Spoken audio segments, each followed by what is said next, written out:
എല്ലാവർക്കും സ്ട്രോബെറി ചാനലിൻ്റെ ക്രിസ്മസ് സീരീസിലേക്ക് സ്വാഗതം. ഞാൻ ഗീതു. വീണ്ടും ഒരു വൈൻ റെസിപ്പിയുമായാണ് ഞാൻ വന്നിരിക്കുന്നത്. ഇന്നിവിടെ ചെയ്യുന്നത് വെറും 10 ദിവസം കൊണ്ട് തയ്യാറാക്കാവുന്ന റൈസ് വൈൻ്റെ റെസിപ്പിയാണ്. കഴിഞ്ഞ ദിവസം അപ്ലോഡ് ചെയ്ത 21 ദിവസം കൊണ്ട് ഉണ്ടാക്കാവുന്ന മുന്തിരി വൈൻ നിങ്ങളെല്ലാവരും കണ്ടു കാണുമല്ലോ. കാണാത്തവർ കാണാൻ മറക്കരുതേ. വീഡിയോയിലേക്ക് കടക്കുന്നതിന് മുന്നേ നിങ്ങൾ ഈ ചാനൽ ആദ്യമായാണ് കാണുന്നതെങ്കിൽ സബ്സ്ക്രൈബ് ചെയ്യാൻ മറക്കരുത്. അതുപോലെ തന്നെ നിങ്ങൾക്ക് ഈ വീഡിയോ ഇഷ്ടമായാൽ നിങ്ങളുടെ ഫ്രണ്ട്സും ഫാമിലിയുമായി ഷെയർ ചെയ്യാനും മടിക്കരുത്.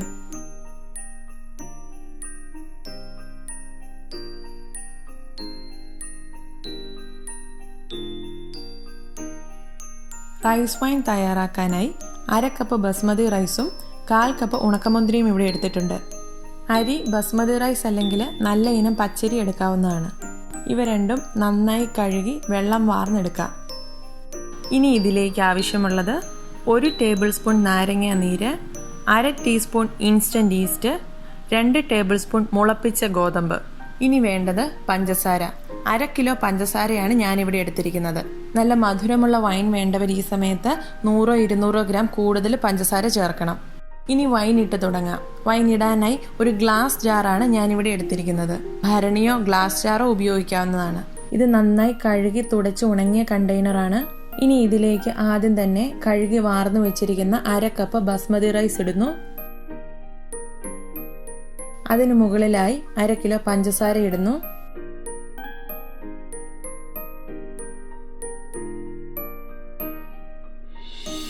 അടുത്തതായി 1/4 കപ്പ് ഉണക്കമുന്തിരി ചേർക്കുന്നു. ഇനി ചേർക്കാനുള്ളത് 1/2 ടീസ്പൂൺ ഇൻസ്റ്റൻറ്റ് ഈസ്റ്റ്. നിങ്ങളുടെ കയ്യിലുള്ളത് ഇൻസ്റ്റൻറ്റ് ഈസ്റ്റ് അല്ലെങ്കിൽ ഫെർമെന്റ് ചെയ്തിട്ട് വേണം ചേർക്കാൻ. 1 ടേബിൾ സ്പൂൺ നാരങ്ങ നീര്, 2 ടേബിൾ സ്പൂൺ മുളപ്പിച്ച ഗോതമ്പ്. ഗോതമ്പ് മുളപ്പിച്ച് ചേർക്കാൻ ശ്രദ്ധിക്കണം, എന്നാലേ 10 ദിവസം കൊണ്ട് ഇതിന് വീര്യം കിട്ടത്തുള്ളൂ. അവസാനമായി ഇതിലേക്ക് തിളപ്പിച്ചാർച്ച 1 ലിറ്റർ വെള്ളം കൂടി ഒഴിക്കുന്നു. സ്പൈസസിൻ്റെ ടേസ്റ്റ് ഇഷ്ടമുള്ളവർക്ക് ഈ സമയത്ത് 2 ഏലക്കയും 2 ഗ്രാമ്പും 1 ചെറിയ കഷ്ണം പട്ട കൂടി ചേർക്കാവുന്നതാണ്.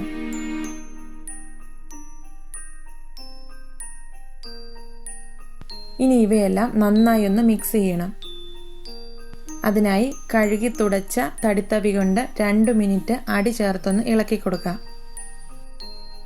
വൈൻ ഇടുന്ന കണ്ടെയ്നർ ഫുള്ളായിട്ട് നിറയ്ക്കരുത്. ഫെർമെൻറ്റേഷൻ ടൈമിൽ ഇത് കുറച്ചൊന്ന് പൊങ്ങി വരും. അതുകൊണ്ട് 1-2 ഇഞ്ച് സ്ഥലം വിട്ട് വേണം ഫില്ല് ചെയ്യാൻ. ഇനി ഇത് അടച്ച് ഭദ്രമായി മാറ്റിവെക്കാം. ഇത് ട്രാൻസ്പെറൻ്റ് ആയിട്ടുള്ള ഗ്ലാസ് ജാർ ആയതുകൊണ്ട് സൂര്യപ്രകാശമൊന്നും അടിക്കാതിരിക്കാൻ വേണ്ടി ഷെൽഫിലാണ് ഞാൻ സൂക്ഷിക്കുന്നത്. ഭരണിയോ സ്റ്റോൺ വെയറിൻ്റെ മറ്റു പാത്രങ്ങളോ ആണെങ്കിൽ ഷെൽഫിൽ സൂക്ഷിക്കണമെന്ന് നിർബന്ധമില്ല. നിങ്ങൾ ഉപയോഗിക്കുന്ന കണ്ടെയ്നറിൻ്റെ അടപ്പിൽ ഇതുപോലെ വാഷറൊക്കെ ഉള്ളതാണെങ്കിൽ ഇത് അതേപടി തന്നെ അടച്ചു വയ്ക്കാവുന്നതാണ്. നിങ്ങൾ ഭരണിയാണ് ഉപയോഗിക്കുന്നതെങ്കിൽ ഒരു തുണി 2 മടക്കായിട്ട് അതിന് മുകളിൽ അടപ്പ് വയ്ക്കുകയോ അല്ലെങ്കിൽ അടപ്പ് വെച്ചതിന് മുകളിലായി തുണി വെച്ച് കെട്ടുകയോ ചെയ്യേണ്ടതാണ്. ഇതിനി എല്ലാ ദിവസവും ഇളക്കി കൊടുത്തുകൊണ്ടിരിക്കണം.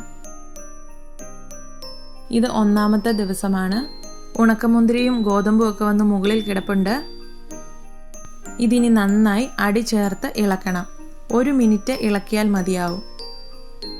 നേരത്തെ പറഞ്ഞ പോലെ തന്നെ കഴുകി തുടച്ച് ഉണങ്ങിയ തടിത്തവി കൊണ്ട് തന്നെ വേണം ഇളക്കാൻ. ഇതിനി വീണ്ടും എടുത്ത് ഷെൽഫിൽ വയ്ക്കാം. ഇതുപോലെ എല്ലാ ദിവസവും ഒരേ സമയത്ത് ഇളക്കി കൊടുക്കണം. അതായത് എല്ലാ ദിവസവും വൈകുന്നേരമാണ് ഇളക്കുന്നതെങ്കിൽ വൈകുന്നേരം തന്നെ ഇളക്കാൻ ശ്രദ്ധിക്കണം. ഇതിപ്പോൾ 10 ദിവസം കഴിഞ്ഞിട്ടുണ്ട്. 11ാമത്തെ ദിവസമാണ്. നമ്മുടെ വൈൻ റെഡിയായിട്ടുണ്ട്. ഒരരിപ്പയോ തുണിയോ ഉപയോഗിച്ച് ഇത് അരിച്ചെടുക്കാം. റൈസ് വൈൻ ആയതുകൊണ്ട് അരിയെല്ലാം നന്നായി പൊടിഞ്ഞ് കിടപ്പുണ്ട്. അതുകൊണ്ട് അരിപ്പയിലൂടെ അരിച്ചതിന് ശേഷം തുണിയിൽ കൂടി ഒന്ന് അരിക്കുന്നതാണ് നല്ലത്. ഇത് ഞാനിപ്പോൾ തുണി ഉപയോഗിച്ചുകൂടി അരിച്ചെടുത്തിട്ടുണ്ട്. ഇത് നമുക്കൊരു കുപ്പിയിലേക്ക് ഒഴിച്ചു വയ്ക്കാം. ഈ കുപ്പി ഇനി അനക്കാതെ 1-2 ദിവസം വെച്ച് വയ്ക്കുകയാണെങ്കിൽ നല്ല ക്ലിയർ ആയിട്ടുള്ള ഗോൾഡൻ കളറുള്ള റൈസ് വൈൻ നമുക്ക് കിട്ടുന്നതാണ്. ഈ വൈനിന് ഇപ്പോൾ തന്നെ നല്ല വീര്യമുണ്ട്. ഇത് വെക്കും തോറും ഓരോ ദിവസം കഴിയുമ്പോൾ വീര്യം കൂടിക്കൊണ്ടേയിരിക്കും. അപ്പോൾ ഇത്ര എളുപ്പത്തിൽ ഇത്ര വേഗത്തിൽ ഉണ്ടാക്കാവുന്ന ഈ വൈൻ നിങ്ങൾ എല്ലാവരും ഒന്ന് ട്രൈ ചെയ്ത് നോക്കണം. വീഡിയോ ഇഷ്ടമായാൽ ലൈക്ക് ചെയ്യുകയും ഷെയർ ചെയ്യുകയും ചെയ്യുമല്ലോ. Thank you for watching. പുതിയൊരു വീഡിയോയുമായി ഉടൻ കാണാം. Bye bye, take care.